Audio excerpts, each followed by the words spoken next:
Welcome back to Sunday Fun Day, where we review our M1 Growth Portfolio spreadsheet.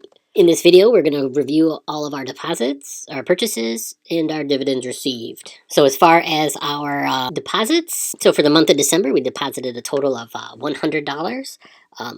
For the year 2020, we started out just depositing our wellness credit from the company we work for. If we're going to get our wellness visit, they basically give you a $25 discount on your insurance premiums every paycheck. So we decided to take that money and buy some stocks with it that we normally wouldn't buy anyways. So we chose to buy Facebook, Amazon, Netflix, Google, and Berkshire Hathaway. So every paycheck, every payday, we put $25 in there.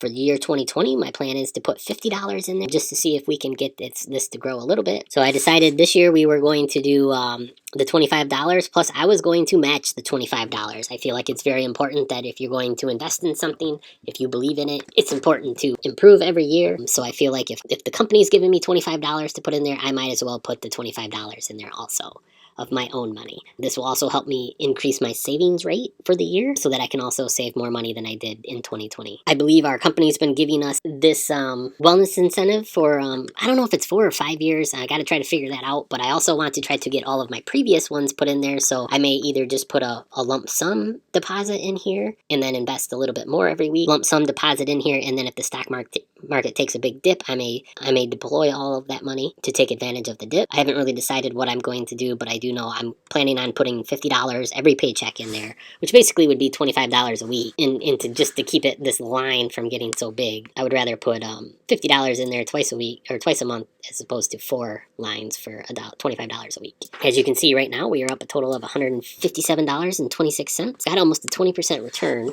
The cool thing is that basically, if you're getting a 20% return, the amount of money you have will double basically every 3 years, pretty much. So there's a rule called the rule of 72 that you take whatever your rate of return is that you're getting and divide 72 by that number, and that'll tell you how many years before you double your money. So, like, just as an example, if we take in type 72 right here, we're gonna do this. We'll go equals this number divided by 72, or divided by this number.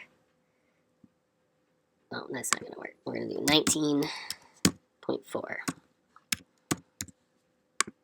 So then we'll go this number divided by that number equals 3.7 years. So let's say this number gets to 25, because we have a really good year, it's only going to take 2 years. So if you can get a 30% return, it's going to take 2 years. If you're only getting like your bank account only gives you a 0.001% return, it would take you this many years to double your money. Which, let me scoot that over so you can see.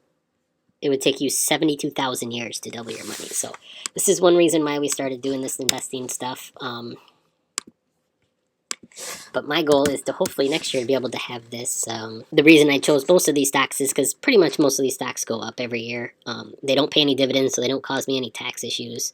And they are usually pretty much in all the index funds, they're in those. So for everybody who's buying index funds, they're buying these stocks, which then I'm going to benefit from them buying these stocks in the index funds. Even when I buy index funds, or I buy the mutual funds that are in my retirement accounts, I'm essentially buying these stocks, which is giving me more returns over here. So it's kind of a win-win-win.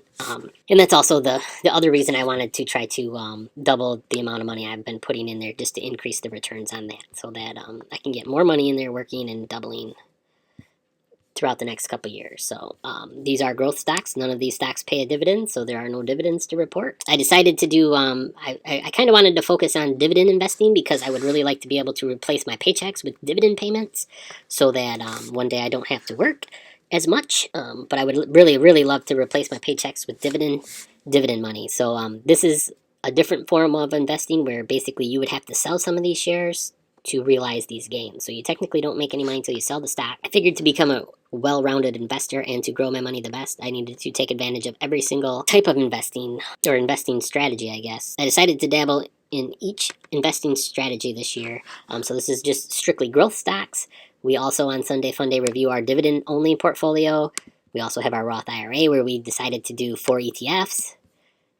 We have our health savings account, which I decided to do dividend aristocrats for the most part.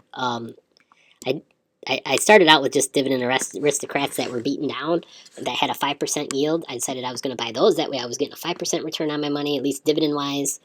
I did the VOO, which is the basic index fund.